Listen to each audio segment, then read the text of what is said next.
Belur is situated on the western bank of the holy river Ganga, diagonally opposite Dakshineshwar. It was Vivekananda's dream to have a permanent abode for the monastery and to set up a unique temple dedicated to Sri Ramakrishna, from where his ideology and wisdom would continue to inspire humanity. To fulfill this dream, he acquired a plot of land at Belur. The main site was purchased on 4th of March 1898. On 27th February 1898, there was a celebration in Belur. A procession of monks and lay devotees walked to the newly acquired site. Vivekananda himself carried the urn containing the sacred relics of Sri Ramakrishna on his own shoulders.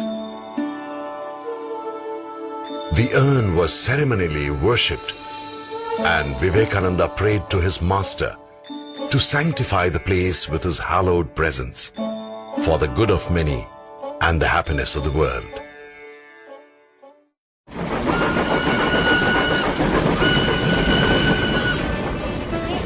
During his travels in India and abroad, Swami Vivekananda had visited many important historical places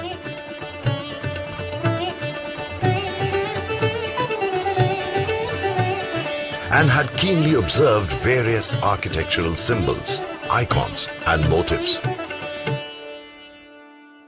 Swami Vivekananda shared his ideas and vision about the Ramakrishna temple with his brother monk, Swami Vijnanananda, who was a civil engineer in his pre-monastic life. Vivekananda pointed out the site for the temple and asked Vijnanananda to prepare a plan. He prepared a plan and presented it to Swami Vivekananda, who was immensely pleased. But the work could not start immediately owing to paucity of funds. 4 decades later, substantial contributions came from 2 American admirers of the Ramakrishna movement, Miss Helen Rubel, Bhakti, and Miss Anna Worcester, Annapurna. The construction finally began in 1935.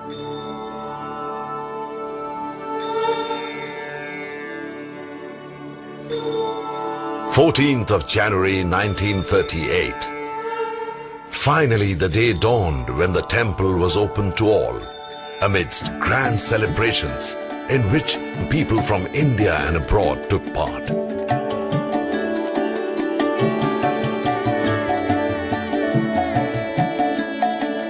Swami Vijnanananda enshrined the pot containing the sacred relics of Sri Ramakrishna in the new temple, thus fulfilling the long-cherished dream of Swami Vivekananda. More than 100 years have passed since the inception of the Ramakrishna Mutt and Ramakrishna Mission. During this time, the organization has spread in many parts of India and several countries abroad. Sprawling over more than 40 acres of land on the western bank of the holy Ganga, Belur Mutt is an hour's drive from Kolkata.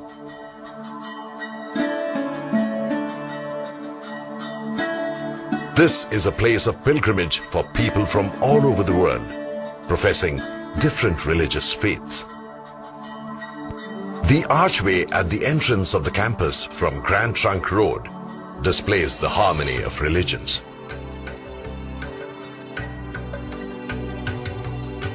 The asphalted road leading to the shrine is lined with trees on both sides.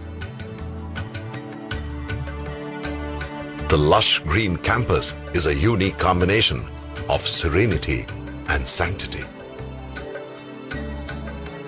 Swami Vivekananda envisioned the Ramakrishna temple as a unique monument symbolizing the harmony of religions and harmony of cultures.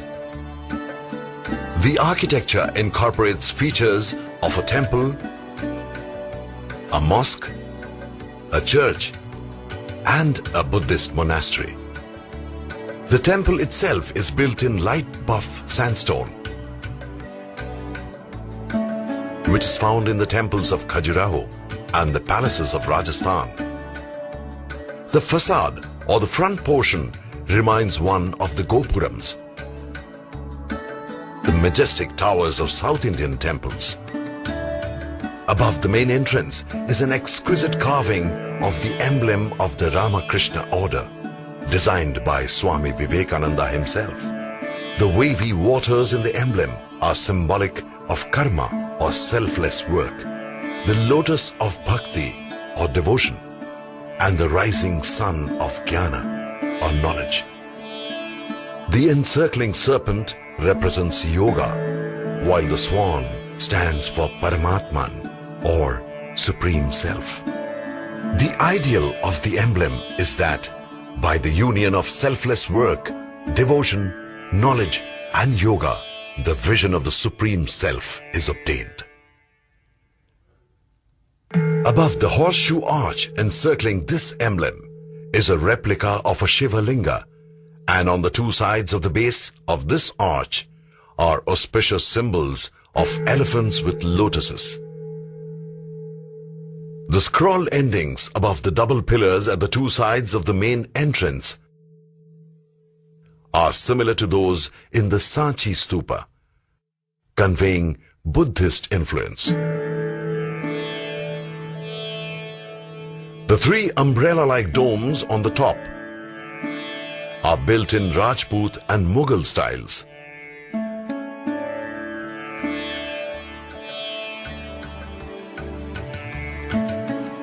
The curvatures of the roofs resemble the thatched roofs of the village huts of Bengal, depicting the birthplace of Sri Ramakrishna.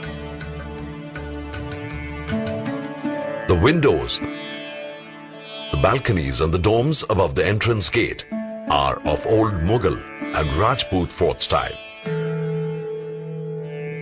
The horseshoe arch and the large main arch of the main entrance have Buddhist influences. These are derived from the entrance of Ajanta's Buddhist caves and have a Gothic curve. As one walks through the main entrance, the eyes move down the row of columns on both sides to the deity sitting at the meeting point of parallel lines.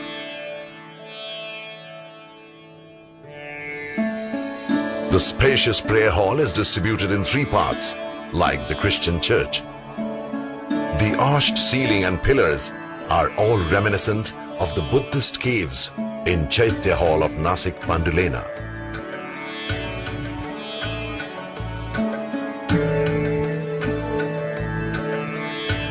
The richly ornamented capital of the long row of single and double pillars reminds one of the Orissa style.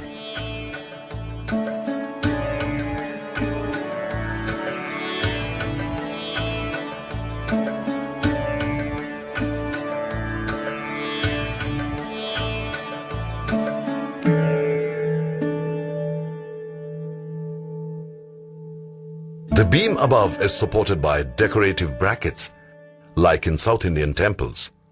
The projected balcony, supported from the beams by brackets, is similar to those at the palace at Fatehpur Sikri. The sanctum attached to the prayer hall reminds us of churches, especially the plan of St. Peter's Church in Rome. The connected sanctum and prayer hall is uncommon in traditional Indian temple architecture. Inside the sanctum is the marble statue of Sri Ramakrishna, sitting in meditation on a full-bloomed lotus, sculptured by the eminent Gopeshwar Pal.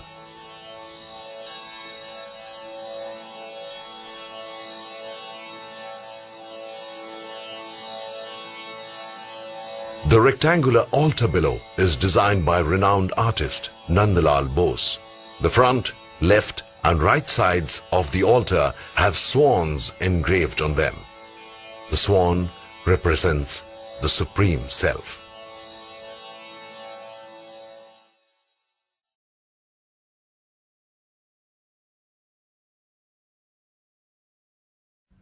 The circumambulation path outside the sanctum is highlighted by the statues of the 9 planetary deities, resembling ancient temple motifs.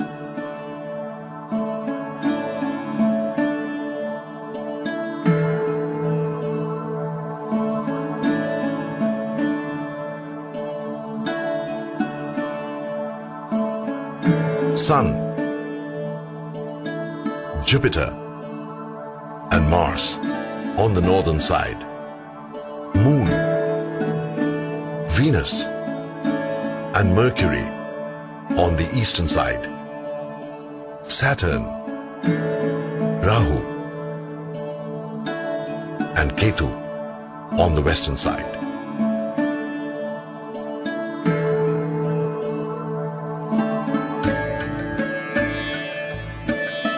The roof of the temple is surmounted by a beautiful pyramidal composition of domes and pavilions. The curves of pavilions are similar to the Bengal temple roofs. The central dome is similar to the dome at St. Maria del Fiore in Florence.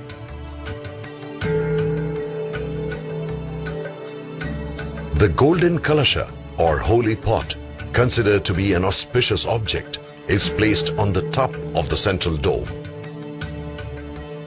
The side entrance gates resemble the elephant gateway of the Man Mandir at Gwalior Fort.